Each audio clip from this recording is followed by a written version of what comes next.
Hi, everybody. Michael P. Spradlin back with Chapter 15 of The Enemy Above. Thank you all for participating. And as I mentioned earlier, over the years since this book was published, I've had a lot of students send me artwork from some of the scenes from the stories in the book. And one of the favorites appears to be the scene in the cave with where Anton is trapped by the falling rocks and the rat comes to visit Mr. Rat. So if anybody out there wants to draw anything from either of the books, please send it to me here, and I'll post things on the page, and we'll keep going with these books until we don't need to read anymore, because everybody can get out and about and do what they need to do. So thank you all for following along. Remember to check in on your neighbors.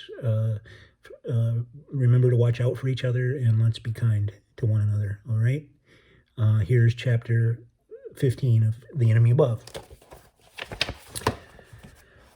Anton waited until the cabin was empty. Watching the major and four of his men take Buba, Rena, and David had been excruciating.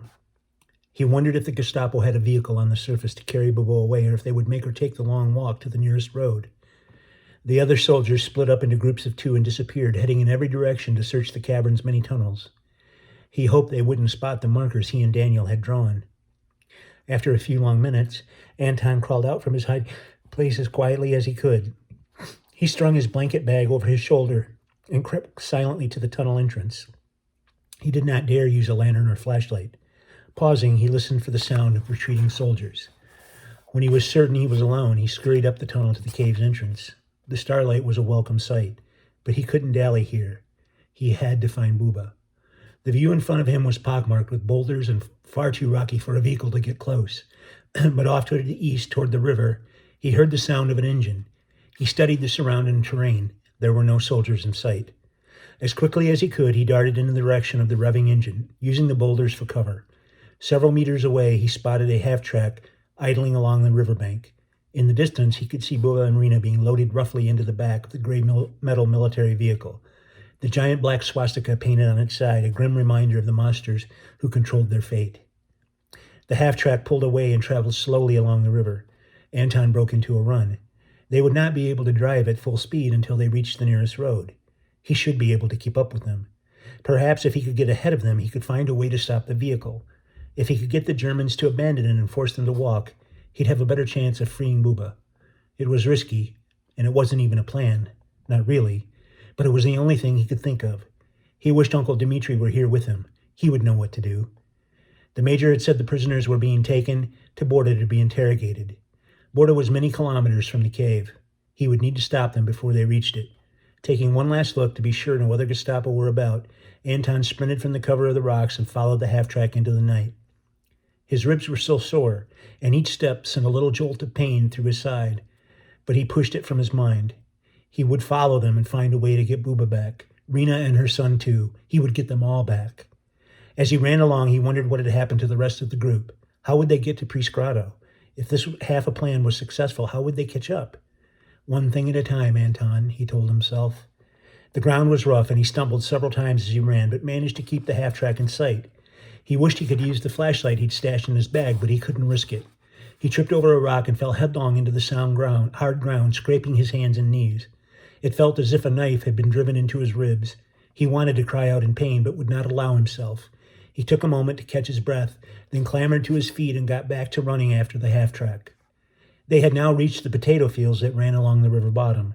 Soon the half-track would reach the road. When that happened, he would no longer be able to keep up. But he had an idea. They would have to drive north on the road until it joined a larger one that led directly to Borda. If he cut across the field, he would intercept them.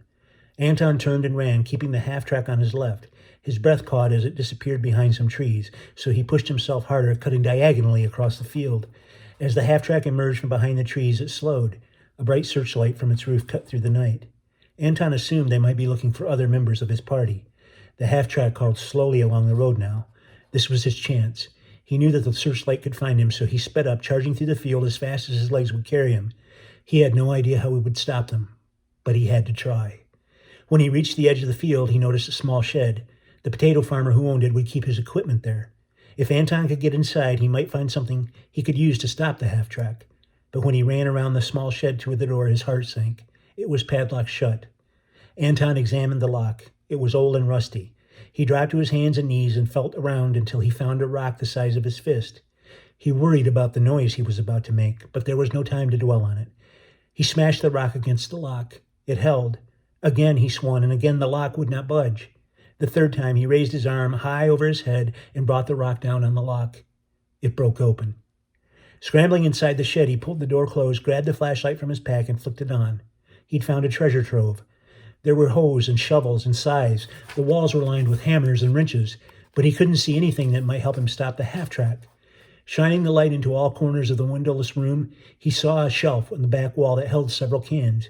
He pulled each one off and examined the contents. They held nuts and bolts and other small hardware.